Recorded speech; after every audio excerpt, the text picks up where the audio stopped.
The Broncos face the winless Lions in Detroit on Sunday night. Should be a shootout. Despite the unbeaten start, Peyton Manning has the worst total QBR among the 9 QBs, currently 2-0. And he has the 4th worst QBR in the NFL this season. But the good news is he's Peyton Manning. And for the Broncos, Manning is 3-0 career against the Lions, all while playing for the Colts. Coach. Yes. Pick it. Who wins? Colts, Lions. Broncos, Lions, excuse me. Oh, Denver. Their defense, if you watch how these guys are playing defense right now, Wade Phillips really has done a fabulous job with a talented defense. These guys were pretty good last year, but now the way they're playing, they're taking the ball away in bunches. They're not allowing you a lot of points. They're playing very good in known situations. Third downs right now are off the charts, only 10%. And in the red zone, only 20. This is why the point total's down. As we watch this offense struggle with the Denver Broncos, although I saw something last game that was kind of unique. What? When they struggled early in the offense that Coach Kubiak wants to run, he decided, you know what? Let me just put Peyton Manning in the gun, and you just go ahead and get us out of this mess. That's right. You got him out of the mess. Yep. Do I think he's the Peyton Manning of 2 or 3 years ago? No. Going forward, I want to see how they continue to play offense.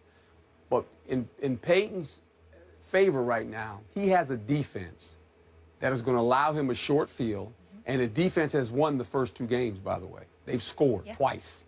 They scored the first game of the season toward the end, and they make the big play against Kansas City at the end and win another game. So this defense is really the forefront of how they're playing, and hopefully Peyton Manning and his offense can figure out who they want to be. They have no identity right now. Half of Kubiak's offense, half of his Peyton's offense, and you can see there's a struggle. It's not turmoil, but there's a struggle. What do we want to do? And last week, Kubiak kind of gave in. He said, you know what? We're not moving the ball. Can you go back there and just call it from the line of scrimmage, just kind of do what you do? So I want to see where it goes after this. Yep. Stephen A.?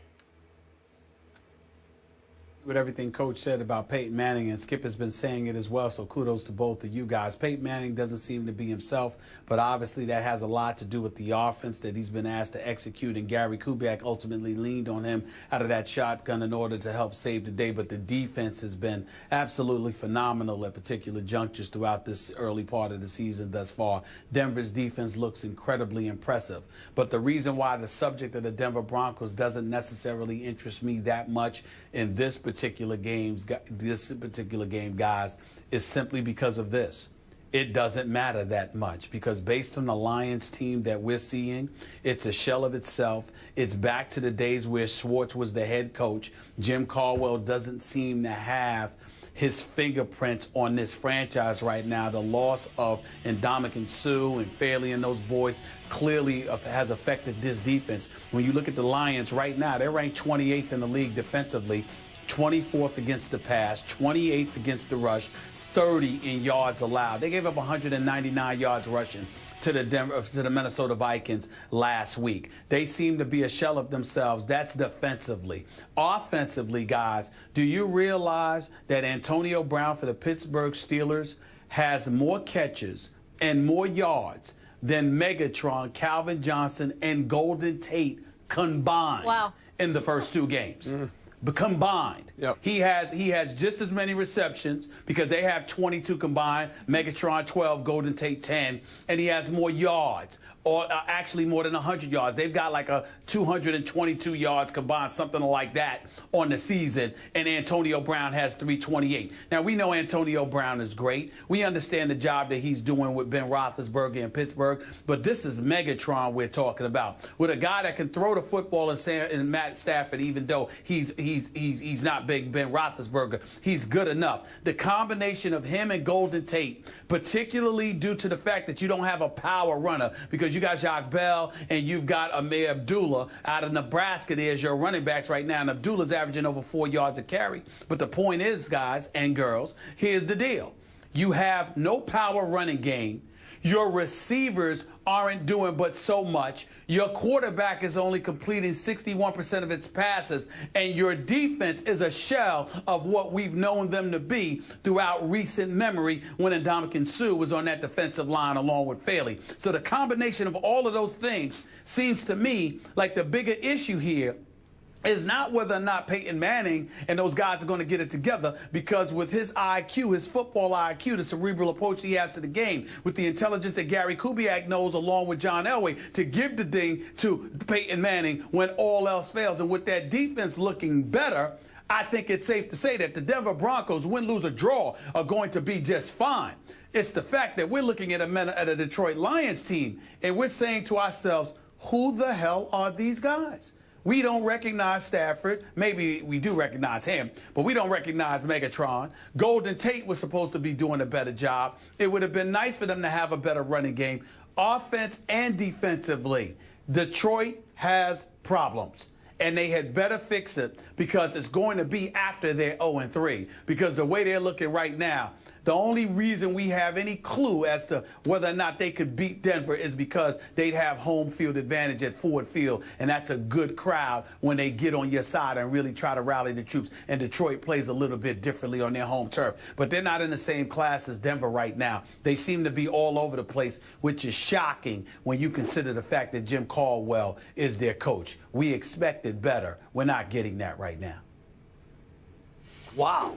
You know, today, you are really impressive. I got to give you kudos. You are Stephen A. Stats today. I've never heard anything like it. I got to get me a researcher like yours, because yours is really good. Stop right now. The person who deserves credit for all of that is Skip, because, Coach, literally, Skip Bayless has me at home. I'm literally watching tape and studying because I have to debate this. Well, you were doing a good job the first weekend in the room with us when we were watching games. You were visiting with me, Coach. and you were helping me too. Coach, I was telling Skip how you were coaching me about how corners play the position. Yeah. You were showing me. Yeah. Doing a good job. I know. Education. Learning this game. And, oh, by the way, Skip, real quick, Tom Jackson, my man Keyshawn, Chris Carter, and those boys, huge help as well. Yep. I cannot take credit from any of y'all. Shout out to the countdown crew and Herm. That hasn't helped you in picking games so far this year. That's a whole nother issue. We knew it was coming.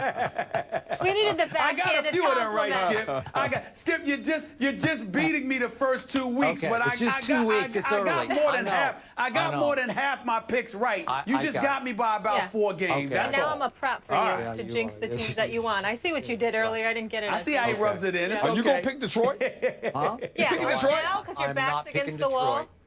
Back to business. I agree with everything you said about the Lions. But here's what's ironic about it.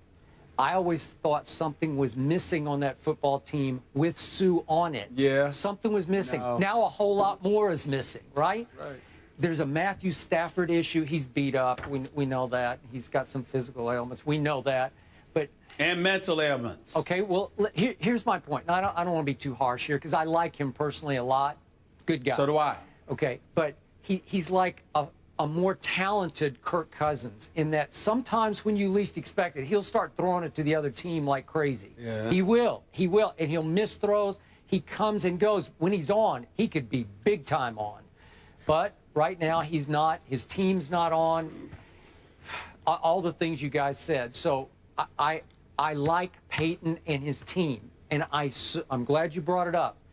The wind changed directions up there in the Rocky Mountains last week, even though it was going on in Kansas City. But there was a big wind change from north to south, because I think Gary Kubiak finally realized I still have to let him do what he does, even at 39. Yep. I have to. It's our only chance, because we have a hellacious defense.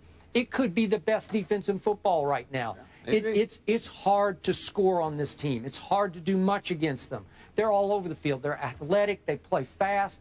They play physical Reminds me of the Orange Crush. It is kind of Orange Crushy. It is. That's we're going way back into our day, but they're orange crushing people. You're right. So look, Peyton Manning's QBR, and I know I love the stat, but it's all the way down to 41, scale of 0 to 100.